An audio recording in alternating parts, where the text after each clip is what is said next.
I want to talk about food for a second, as that's going to be the biggest factor of whether or not I'm successful in reaching my weight loss goals.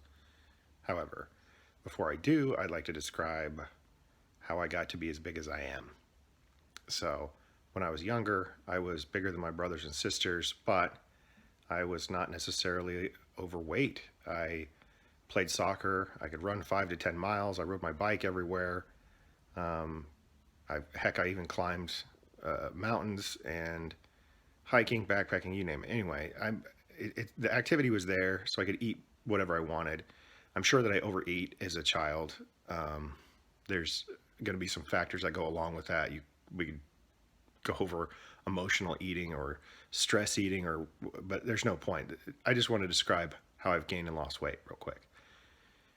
So all the way through my teenage years, I weighed less than 200 pounds. And then when I hit my early 20s, my activity level dropped and I overate still. And I gained weight. I gained a lot of weight. I went from probably like 185, 190 pounds all the way up to 280.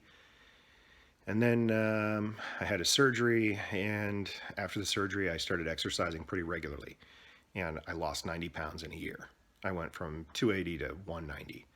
I had never been a gym rat or somebody who liked to exercise a lot at the gym and lifted weights. I'd never really done that. I've always just been athletic in playing sports.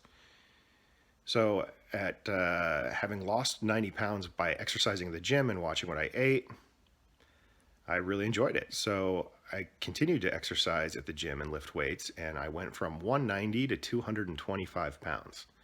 I had a lot of muscle on me, and it became addicting. I'm not even going to lie about it. 2 to 3 hours a day at the gym, 5 days a week, exercising all the time. And then I got a job working, and I was a little bit more sedentary. I sat down a little bit more, so I gained 10 pounds. So that's how I got up to 235. A few years after that, I got married, and I gained another 10 to 20 pounds. So that's how I got to 255.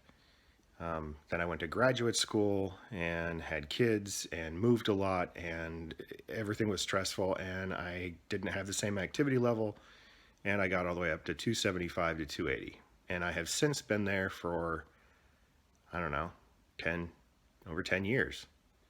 I occasionally will watch what I eat a little bit, or I'll exercise a little bit more, but I don't really make enough changes where that weight actually drops off, stays off. So that's how I've gotten to 275, 280, and enough's enough. So I'm going to make these small changes in reverse, start increasing activity, and we're going to talk about food here in just a second.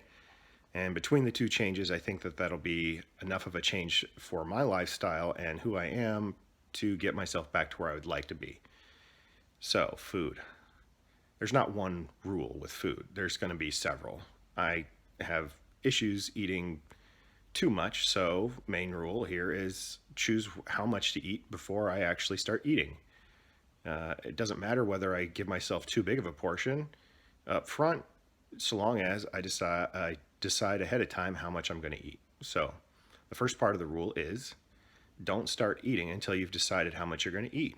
Get out a bowl, a plate, whatever it is, pile it all up there as high or as deep as you want. I don't really care. But for me, I'm going to choose how much I eat beforehand.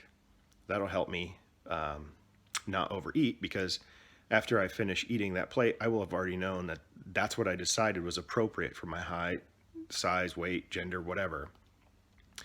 Obviously, I should be able to decrease that over time. That way, I don't feel hungry. My exercise or activity level will account for some of that extra food, whatever. But I suspect that over time, I'm going to choose smaller and smaller portions. This isn't the first time I've done this strategy, and it works every single time. I just need to follow it through with the other changes I'm making. Secondly, the second part of this is don't eat after 7 o'clock. If I'm going to bed by 10, there's no reason I should be eating after 7 o'clock. By that time, my body's already shutting down, and it's not going to be needing food for fuel or energy for the rest of the day. So there's no reason for me to do that.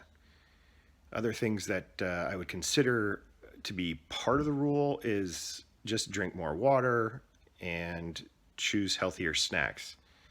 So yes, I love chips and pizza, and those are my weaknesses. I notoriously gain two pounds every time I try and eat pizza. So obviously I'm going to try to avoid that and or do what I just said, which is choose beforehand how much to eat. Don't overeat. I suppose having done this before and having lost 5, 10, 20 pounds by using these strategies, it's super effective. But again, if I restrict, I think that if I restrict too much of my diet and say, well, I'm not going to eat any carbs, or I'm not going to eat any sweets, or I'm not going to have any desserts, I just don't think that that's going to be sustainable, because realistically, I'm going to do it anyway. So I don't have one rule for food, but I have several sub rules. And I hope that they are particularly helpful. They should be easy enough to stick to.